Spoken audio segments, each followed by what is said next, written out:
just, how would you describe or sum up that minute and a half to start the second period, and how much did that deflate the sails for you guys? Well, it's just unacceptable. We're not a team that's in a position to let our guard down and to just go out there and expect it to be easy, or expect another team to lie down because they have a penalty or they're down by a goal. I mean, that's the way we went out and played. Like we're in some position of excellence where we can just go out there and float around. I mean, it's the same mistakes. It's not learning from mistakes, and it costs us games. I mean, over and over and over again. How redundant is it becoming, and how tough is it to just keep talking about it over and over and over again like this? Well, talking is the toughest. I mean, it shouldn't be much of a chore to come here and pay attention to what you're supposed to do and work hard and have pride in being in the NHL and putting on a jersey. I mean, that should be the easy part, to come here and have to eke pride out of guys to get out there and pay attention and do details and cover the same details over and over and over again. It's not right. I think it was touched on last game. Like Skivvy said, you can't play like that in the NHL and win. So it's 100% unacceptable. Yeah.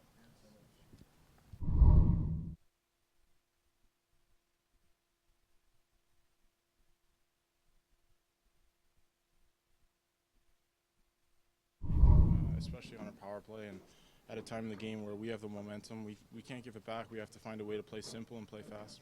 Taylor, just overall, I mean, it was pretty good the first period. What changed or caused a bit of a sag in the second period, do you think? Just the start. I mean, it's we had a power play at the start, and at least we got to get some shots, some good plays off that, and not give up anything, obviously. And that's not the case. We have 2 shorthanded goals to the same guy, and just took the wind right out of our sails.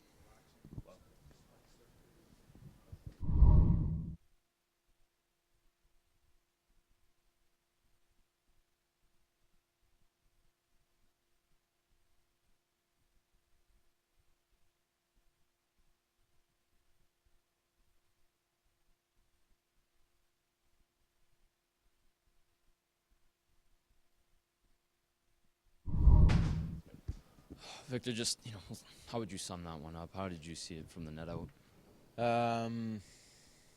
Tough one. I mean, they basically score on their chances, and I don't know what to say. It's a tough loss. It was such a huge swing because you guys finally got that first period goal and got a power play goal, and then it was just slipped away so quickly, it seemed, in the second. Yeah, we gave up 2 shorthanded there in the beginning of the second, and it's not a good thing to do, Wish I could have made at least one of those to a save instead, and kept us in the game. But they scored 4 in the second period, and we didn't manage to battle back.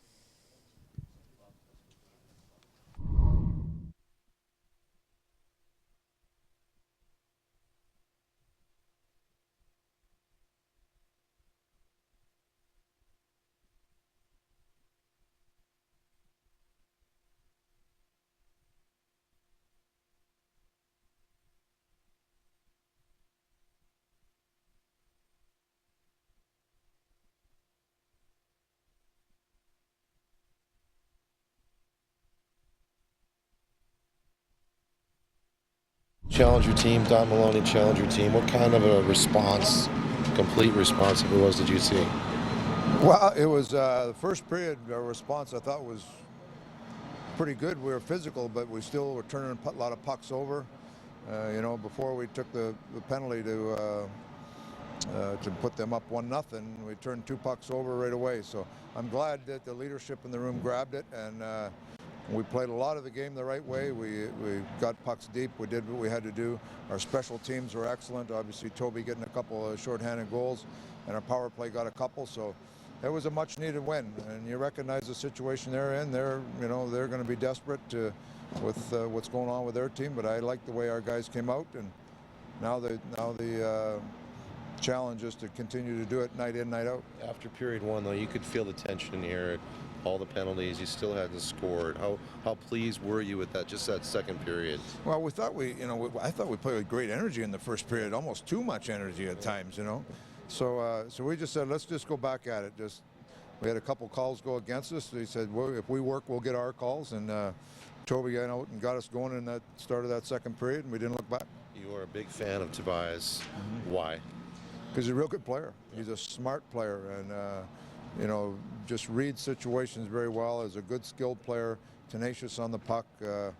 He's just been a real good player for us, and he's got a great career ahead of him. Quietly, Mike Smith had to shut that first period down. That game could have gotten away from you, couldn't it? There was a couple tight chances that he made good saves on to keep the game moving along for us. So we needed, you know, with like I say, two desperate teams, you need your goaltender to play well, and Schmidt gave us that game. You had to roll 5D at one point. You were down to 4. What can you tell us about Connor and his status for tomorrow? I think both of them should be available for tomorrow. Okay. Good one.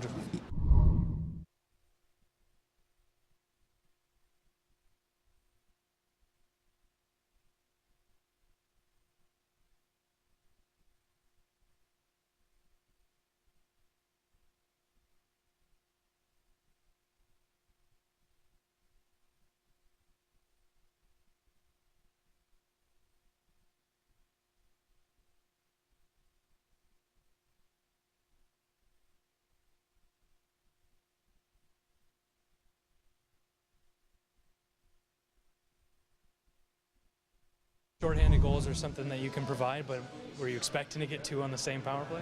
No, obviously not. We just went out there after the intermission and tried to kill this penalty off, and then it's just amazing that we scored 2 shorthanded goals. It may not be something on your mind, but that is a team that drafted you. What was going through your mind when you scored those? Well, nothing really, you know. Well, I'm just happy to be here, and now I'm happy to get the chance to play in the NHL, and that's really all I care about. And yeah, there's no hard feelings or anything. What do you think happened, though, with the organization? Pardon me? What happened, though, with the organization? Why you didn't work out with them? You know, they were really deep in young forwards when I got drafted, and you know, I just thought I have a better chance at a different NHL team since they were so deep. And well, I'm thankful that the trade worked out, and obviously I can't complain being here right now. Just how exciting was it to get those 2 goals? I mean, that's one of those career moments, right? Yeah, exactly. Like, that was really exciting. Well, I think I haven't really realized that yet, because that's like 2 shorthanded goals. It's pretty hard to score a goal in the power play in this league, and now 2 shorthanded goals. It's really nice. You were playing a team, too, that was desperate, and Coach talked about that. You guys were mindful of it, obviously. What were you thinking about? Yeah, you know, we just thought we got to stick to our game plan, just be hard in the forecheck, and we know we're going to get our chances, and the pucks will eventually go in, and I think that's what happened tonight. We're relentless on the forecheck and got our chances. The Oilers are also a team that has struggled on the power play as of late. When you were pre-scouting them at all, did you see a chance to maybe take advantage and get some shorthanded rushes? You know, no, we were just aware of their skill on the power play. That's what we were focusing on, and yeah, like I said, we just whenever there's a penalty kill, we try to kill the penalty, and well, but if there's a chance, like, why not take a chance at it? Thank you.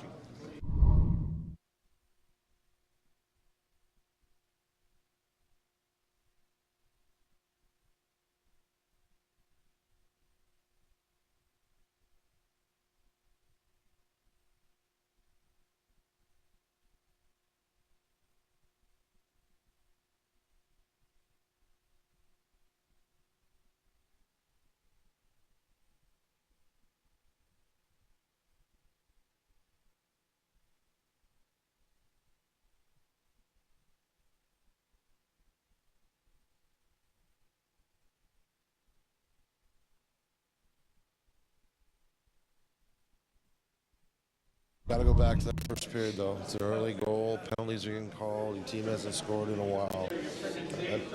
That falls on you. You got to hold it down the fort, don't you? A little bit, but no, we knew what you had to do tonight. We've been talking a lot about what we need to do, and I thought we played a really solid road game against a team that, you know, is just as urgent, if not more, than we are, and we snuffed them out pretty good. So it was a great effort by our team. It was interesting as you guys walked in after the first period, frustration.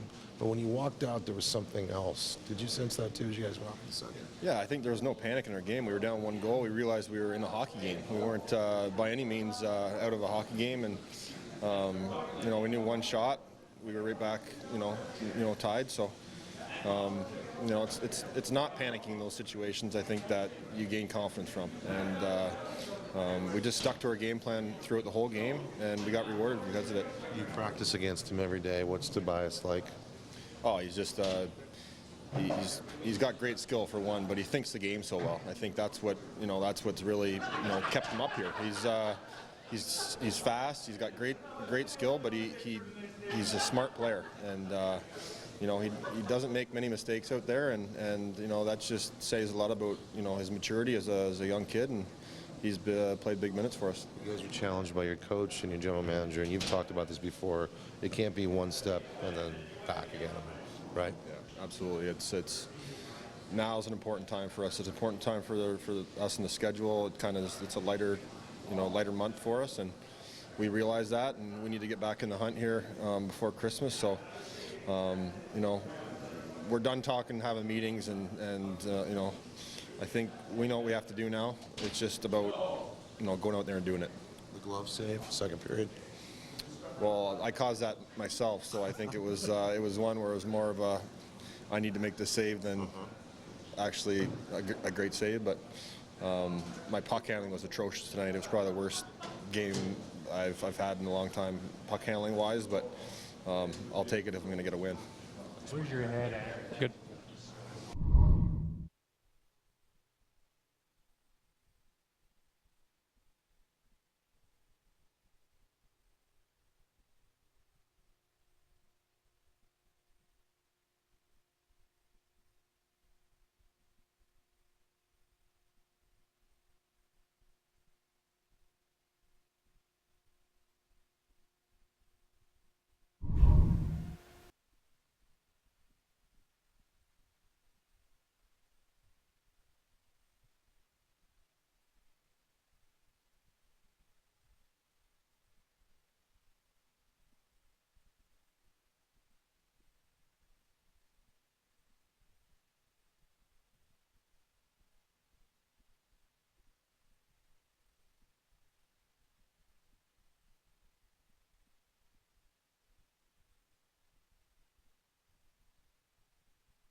point, Dallas, where you just sometimes walk into your room and just throw up your hands and go, what the is going on? It's a moving target right now. It's the thing that's good. It's not a lack of try. They're trying, but our execution in certain areas is mind-boggling at sometimes. Especially when you've seen the guys execute certain plays 100 times.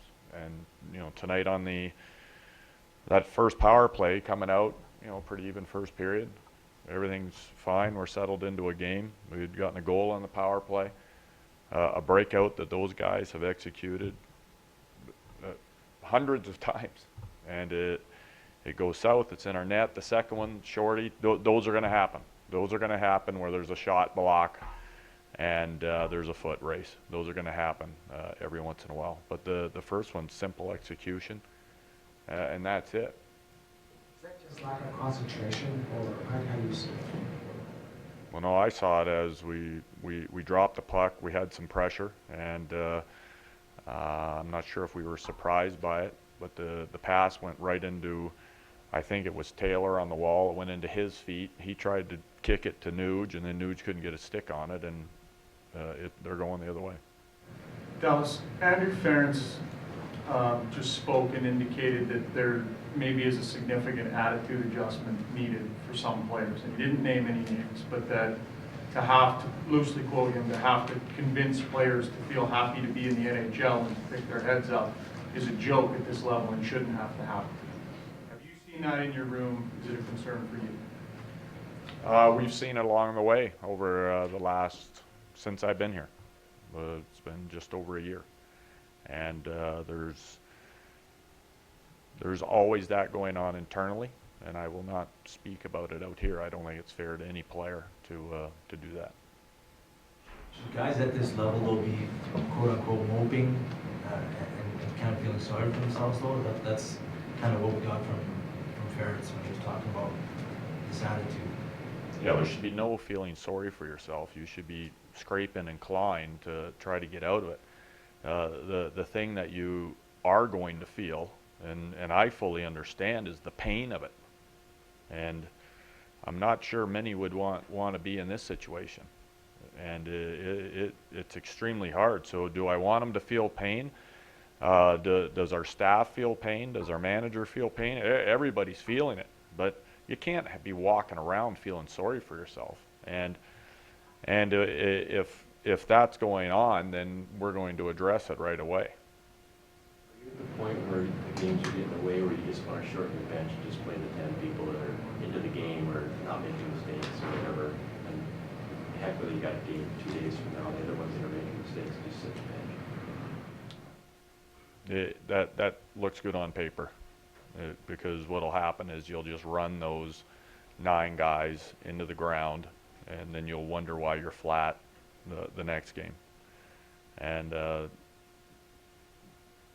it's like I said before, it's not that our group's not trying.